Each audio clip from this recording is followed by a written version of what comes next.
আরিফ, সে আমাদের সবার মতোই কাজের ভারে ডুবে আছে।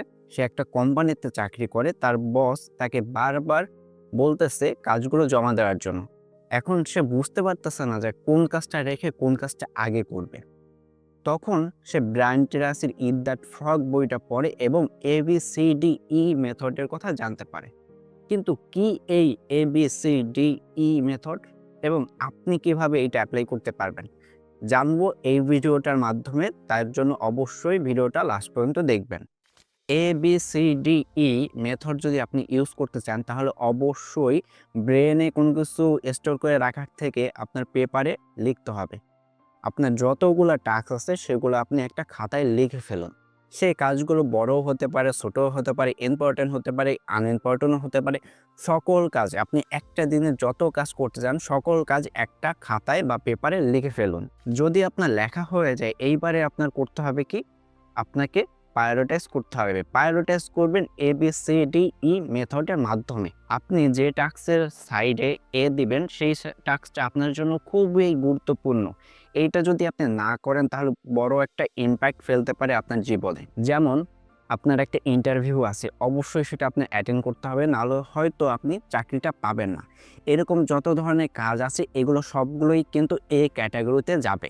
B ক্যাটাগরির যতগুলো টাস্ক আছে এগুলো আপনার জন্য গুরুত্বপূর্ণ কিন্তু বেশি একটা ইমপ্যাক্ট ফেলবে না আপনার জীবনে। বাট এটা যদি আপনি না করেন তাহলে অন্য কেউ হয়তো অখুশিও হতে পারে। যেমনটা আপনার একজন ফ্রেন্ডকে কল দেওয়ার কথা, বাট আপনি ওটা কল দেন নাই। সো এইটা আপনার জন্য ইম্পর্টেন্স ছিল, বাট এইটা বড় একটা ইম্প্যাক্ট ফেলবে না আপনার জীবনে। সেই ক্যাটাগরির কাজগুলো আপনার করতে ভালো লাগে কিন্তু এটার আসলে কোনো ফলাফল নেই। যেমনটা ধরেন আপনি কোনো মুভি দেখতেছেন, এটা আপনার করতে ভালো লাগে কিন্তু এটা থেকে ভালো কিছু আউটপুট হয়তো আপনি পাবেন না। এরপরে আছে আমাদের D category. So D category হচ্ছে যে কাজগুলো আপনি অন্য মানুষদের দিয়ে করিয়ে নিতে পারেন। ফর এক্সাম্পল, আপনার বাজার করতে যেতে হবে। এখন বাজার করতে আপনি নিজেও যেতে পারেন কিংবা আপনার ছোট ভাইকেও পাঠাতে পারেন। সো এইটা আমাদের ডি ক্যাটাগরিতে চলে আসবে। এরপরে সর্বশেষ ই ক্যাটাগরি। এই ই ক্যাটাগরি যত কাজ আছে এগুলো আপনার জন্য একদমই আনরিলেভেন্ট, আনইম্পর্টেন্ট। এগুলো আপনি সবার আগে বাদ দিয়ে দেবেন আপনার টু ডু লিস্ট থেকে। এগুলো কেমন? ধরেন গেম খেলা হতে পারে, আপনি অন্য কোনো কাজ করতেছেন এগুলো হতে পারে। যেগুলো আপনার জন্য সম্পূর্ণ ইনরিলেভেন্ট এগুলাই কিন্তু ই ক্যাটাগরিতে থাকবে। আপনি আপনার টু ডু লিস্টে ABCD এবং ই ক্যাটাগরি করলেন। এইবারে অনেকগুলা টাস্ক হয়তো আপনার রয়েছে এবং অনেকগুলো বি টাস্ক আপনার জন্য হয়েছে। তো এখন আবার ক্যাটাগরিতে আপনাকে র্যাঙ্কিং করতে হবে।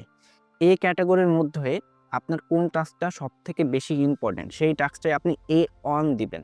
এরপরে যেটা, তারপরে A2, এরপরে যেটা A3, এরকমভাবে আপনি করতে থাকবেন এবং প্রত্যেকটা ক্যাটাগরিতে এরকম প্রায়োরিটাইজ করবেন। এখন আপনার যদি প্রায়োরিটাইজ করা হয়ে যায় সবকটা ক্যাটাগরি তাহলে আপনি এখন রেডি কাজ করার জন্য এবং A1 যেটা সেইটার কাজ আপনি সবথেকে আগে শুরু করবেন এবং ওইটা আপনার জন্য সম্পূর্ণ ইম্পর্টেন্ট। ওটা যদি আপনি না করেন তাহলে আপনার লাইফে বড় একটা ইম্প্যাক্ট ফেলতে পারে।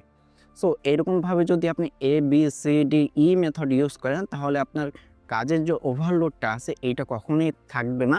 আপনি খুব দ্রুতই সব কিছু অর্জন করতে পারবেন। দেখা হবে আমাদের পরের ভিডিওতে। ততক্ষণ সবাই ভালো থাকুন, সুস্থ থাকুন এবং এরকম যদি আরও ভিডিও দেখতে চান তাহলে অবশ্যই আমাদের চ্যানেলটা সাবস্ক্রাইব করে রাখুন।